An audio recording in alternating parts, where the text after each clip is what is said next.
Ya, polemik TikTok Shop versus UMKM terus meruncing. Keberadaan TikTok Shop dianggap mengusik dan merusak pasar-pasar UMKM.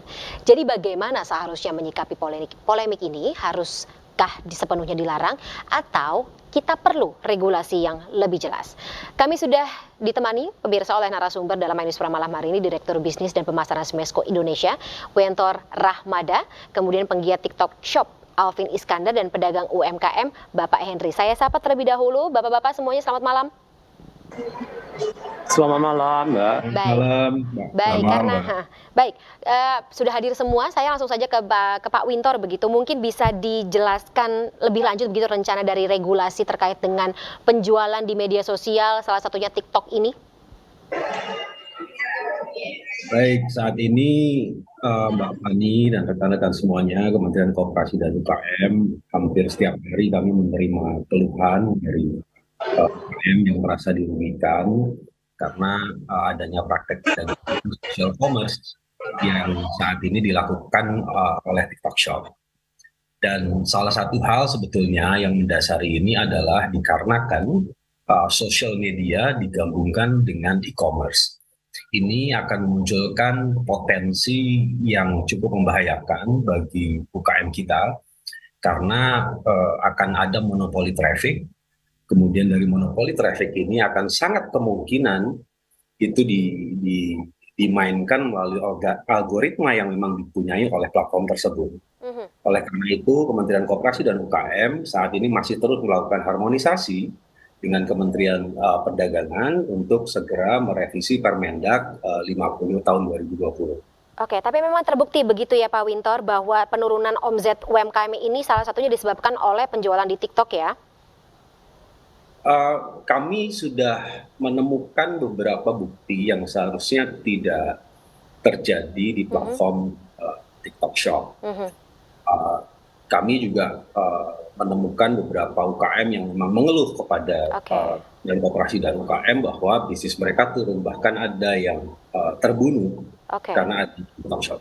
Baik, baik. Begitu ya Pak Henry. Anda juga merasakan, ya tadi maksudnya sesuai dengan kesaksian yang tadi diberikan oleh Pak Wintor. Pak Henry kayaknya bisa di-unmute gawainya, Pak.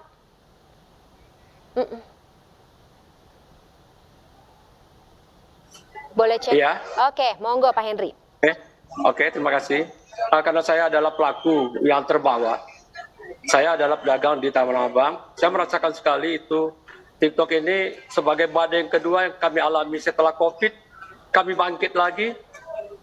Secara tidak langsung datang lagi badai yang baru, badai dari TikTok gitu.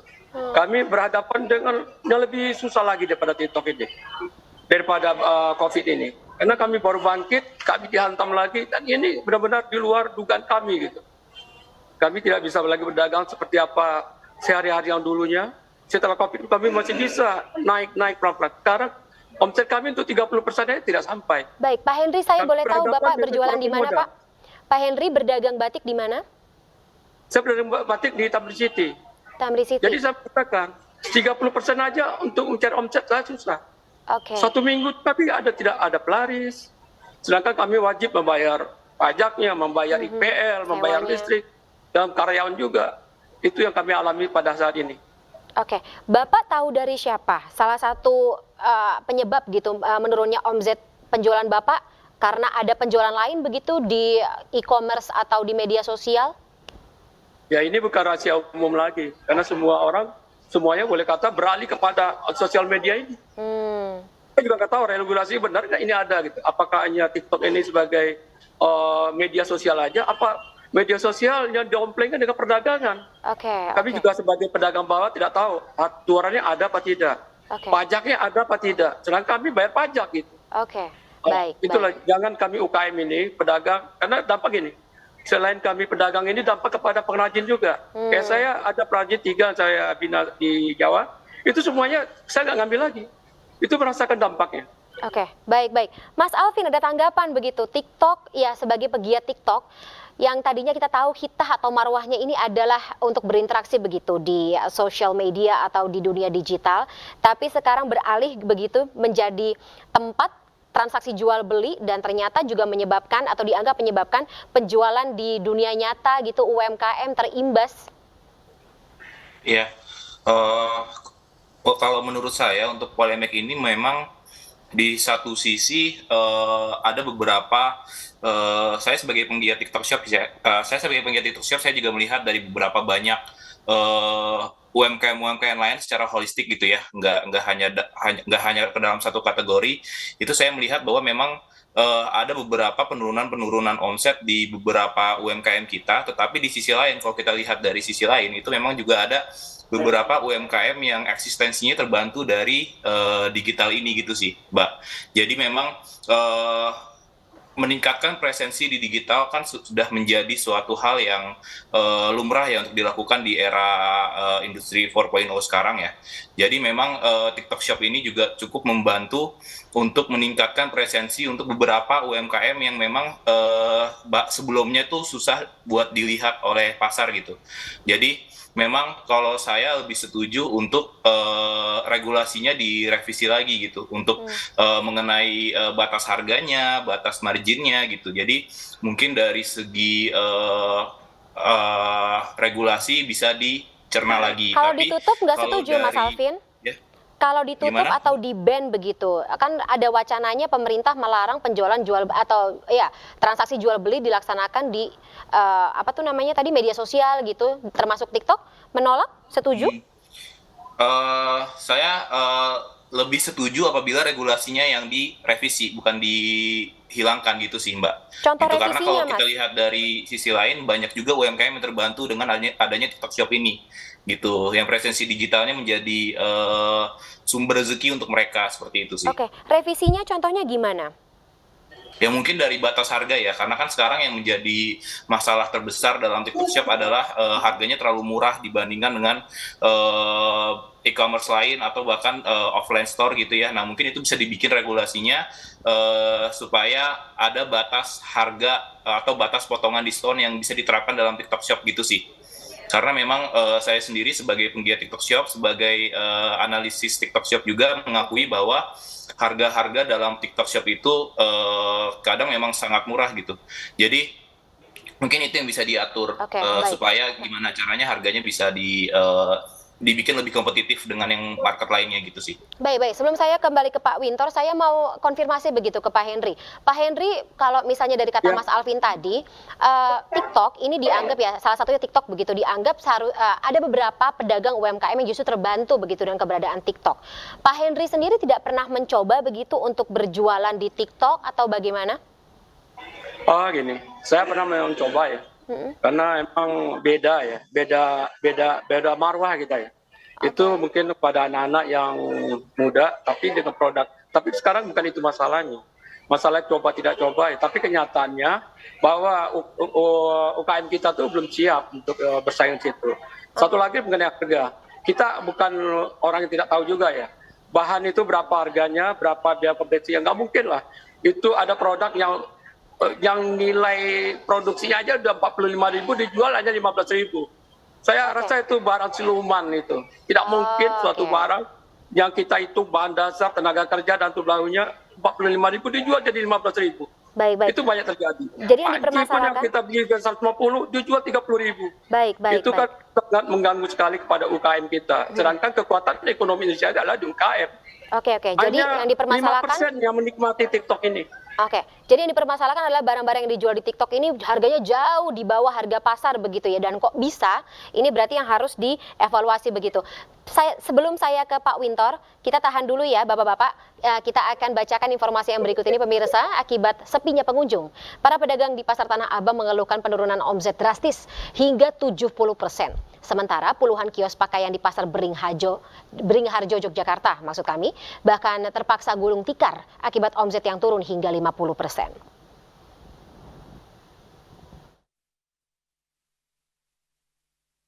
Inilah kondisi Pasar Tanah Abang Blok A beberapa waktu belakangan ini. Suasana sepi pengunjung dan banyak toko yang tidak beroperasi. Menurut para pedagang, sepinya pengunjung di Pasar Tanah Abang bermula setelah Lebaran Idul Fitri 2023 lalu. Para pedagang mengeluhkan penurunan omset sekitar 60 hingga 70% per bulannya. Jika situasi ini terus berlangsung, para pedagang mengaku tak sanggup menanggung beban operasional. Dulu rata-rata omset kita 60-70 jutaan rata-rata ya. Kalau sekarang buat nyari laris ya kadang nggak dapet, nggak laris. Jadi kadang sehari tuh bisa nggak ada yang beli sama sekali gitu? Iya, pernah sering kayak gitu. Sering nggak ada Iya, yang beli sama sekali? nggak ada yang beli sama sekali. Paling kalau rame-ramenya dapat 1,5. Sementara itu, suasana sepi juga terjadi di kios penjualan pakaian di Pasar Bringharjo, Yogyakarta. Pandemi COVID-19 yang membuat banyak orang mulai menggunakan sistem transaksi jual beli online mengakibatkan penurunan omset penjualan yang mencapai hingga 50% lebih. Hal ini membuat puluhan kios pakaian di Blok F, lantai 2 Pasar Bringharjo pun tutup. Jualannya sih ya hampir 50% Mas turunnya. Iya. Rata-rata. Sehari itu dapat 500.000 aja udah bersyukur ya. Kalau item potongnya mungkin sehari? Sehari bisa 5. Dulu Bu, sebelum Dulu online? bisa di atas 20 bisa. Munculnya e-commerce dan media sosial yang menyediakan fitur live shopping telah menjadi ancaman bagi para pedagang konvensional. Namun, juga menjadi berkah bagi yang bisa memanfaatkannya. Tim Liputan iNews melaporkan. Terima kasih pemirsa, Anda masih bersama kami dalam iNews Prime dan masih bersama saya malam hari ini para narasumber, Pak Wintor Rahmada selaku perwakilan dari Smesco dan juga penggiat TikTok Shop Alvin Iskandar serta pedagang UMKM Pak Henry. Baik, sekarang saya ke Pak Wintor terlebih dahulu, mungkin saya harus konfirmasi begitu terkait dengan itu tadi TikTok mengatakan selama ini mereka justru membantu sebagian dari pedagang UMKM lewat platformnya gitu untuk lebih sukses, lebih untung. Tapi di sisi lain pedagang UMKM mempertanyakan begitu kenapa harganya kok bisa jauh lebih murah di TikTok, sementara kalau di pedagang asli memikirkan dengan atau dengan kalibrasi beberapa unsur harganya sesuai dengan harga pasar begitu. Ini yang salah di mana? Yang jangan dilupakan adalah penelitian yang dilakukan oleh Indef itu menyebutkan bahwa 74% produk yang ada di TikTok Shop itu adalah produk impor. Ilegal. Saya pernah melihat seller yang menjual produk impor, jilbab, bal-balan, dan dia menyebutkan kalau ini produk impor, dijualnya 20.000 dapat 4. Murah sekali. Nanti Pak Henry boleh konfirmasi, tapi saya sudah berkeliling ke beberapa teman-teman UKM, bahkan HPP untuk membuat jilbab itu di 15.000 kalau di lokal. Gitu. Jadi tidak mungkin produk impor ini masuk ke Indonesia sesuai dengan proses importasi yang betul. Tapi benar, maksudnya legal. Justru itu, karena kan dengan komposisi harga yang sedemikian murah, itu ada dua cara. Yang pertama, produk ini masuk ke Indonesia secara ilegal, artinya tidak melalui proses importasi yang betul. Oke. Atau bea masuk kita yang terlalu rendah. Oke. Gitu. Berarti ada yang perlu diperbaiki begitu dari pintu masuk di negara kita. Betul, itu salah satunya yang memang harus kita perbaiki. Di sisi yang lain sebetulnya Mbak Fani, saya juga pernah menemukan salah satu seller yang menjual produk kosmetik dan dia bilang terus terang ini produk impor dan dia bilang kalau ini mempunyai izin edar BPOM di negaranya. Jadi saya bisa bilang bahwa TikTok Shop sekarang ini bahkan ini bukan mengenai harga yang murah, bukan lagi mengenai price dumping yang memang sedang kita coba mitigasi, tetapi sudah tidak memperhatikan lagi kesehatan anak-anak kita yang sudah mengkonsumsi produk-produk impor yang tidak mempunyai izin edar dari BPOM. Ini sangat berbahaya menurut saya. Oke, baik. Mas Alvin, gimana tuh teman-temannya dong dikasih tahu dong? Ya kalau saya kan memang melihatnya itu juga jadi masalah sih. Sebenarnya memang saya harus mengakui bahwa produk impor itu juga banyak sekali saya temui ketika saya berkecimpung di dunia ini gitu. Dan memang selain dari mungkin bahan-bahan yang belum teruji di Indonesia, tapi juga harga-harganya yang bisa dibilang nggak masuk akal gitu. Saya juga sebenarnya agak bingung kenapa produk impor yang sepengetahuan saya harusnya kena pajak gitu ya, pajak lebih malah bisa dijual lebih murah daripada produk lokal yang bahannya dari sini gitu. Tapi memang kita juga perlu lihat bahwa TikTok Shop ini di sisi lain itu menjadi sebuah opportunity juga untuk beberapa UMKM yang memang bisa berkembang di TikTok Shop. Beberapa memang sudah gitu loh. Beberapa memang sudah dan memang produknya produk lokal, tapi memang masih sangat tenggelam oleh yang impor ini gitu. Itu yang mungkin dijadikan masalah, yang dijadikan sudut pandang untuk dicari tahu penyebabnya apa. Berarti kan masalahnya tuh bukan, menurut saya ya, masalahnya tuh bukan di TikTok Shop-nya gitu loh, tetapi memang bagaimana caranya supaya UMKM Indonesia, supaya produk lokal itu secara eksistensi digital itu bisa lebih nyata dibandingkan dengan yang impor ini gitu loh. Berarti kan regulasi yang harus diatur itu bukan di TikTok Shop-nya itu juga itu satu hal, tapi hal lain adalah kok bisa si produk-produk impor ini jualan di TikTok Shop itu harganya lebih murah pada lokal itu juga. Dan kemudian dari segi bahan-bahannya juga dan segi produksinya apakah diawasi atau tidak, kan itu juga gitu loh. Jadi memang kalau diruntut ini masalahnya cukup panjang gitu ya. Tapi kalau untuk menurut saya kalau untuk ban TikTok Shop itu mungkin harus dikaji ulang apakah dampaknya akan memberikan dampak sebesar itu atau tidak gitu, karena banyak juga kesempatan atau opportunity yang bisa didapat Kalau atau jualan bisa di TikTok dimanfaatkan gitu. oleh UMKM Indonesia di Baik, bidang dengan ini cara yang gitu benar loh. ya tapi ya. Baik. Pak Henry, saya harus minta konfirmasi lagi dari Anda begitu. Ketika Anda mencoba TikTok, terus kemudian mencoba berjualan di sana, lawan-lawan dagang Anda Pak Henry, katakanlah gitu ya, kompetitor, ini akun-akun yang berfollowers banyakkah? Terus kemudian jualannya ini batik dengan harga berapa begitu Pak?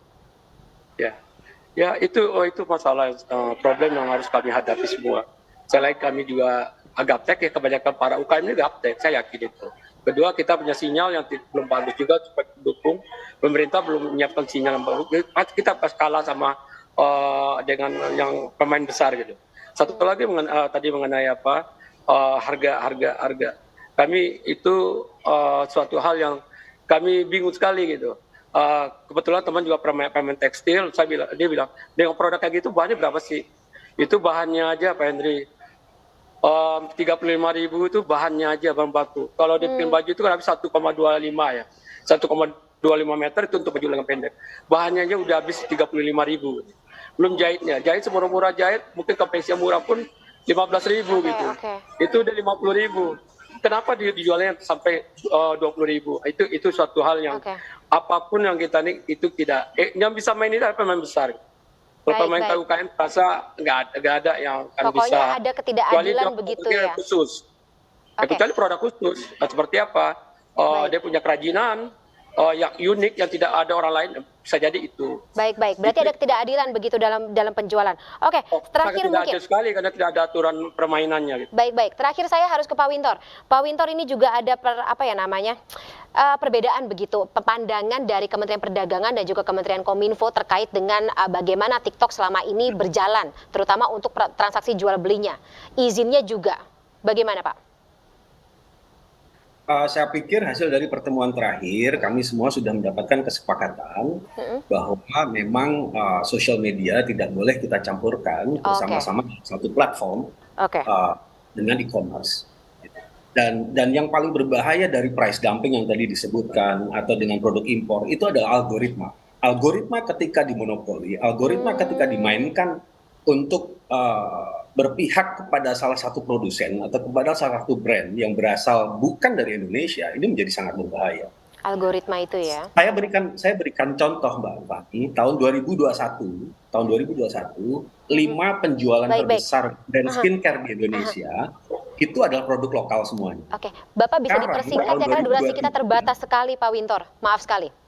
Tahun 2023 itu sekarang dari 5, 4 semuanya produk impor. Oke, baik. Berarti ya memang ada ketidakadilan dan ya mau gak mau harus dicari solusinya yang berpihak begitu kepada pedagang lokal di Indonesia ya. Baik, Pak Wintor, Pak Henry dan juga Mas Alvin, terima kasih sebelumnya saya ucapkan karena durasi kita sangat terbatas, kita terpaksa sudahi dulu dialog kita malam hari ini. Saya harap akan ketemu solusi dalam waktu dekat. Sehat-sehat selalu sebelumnya Bapak-bapak. Kita jumpa lagi lain kesempatan. Selamat malam, sampai jumpa. Selamat.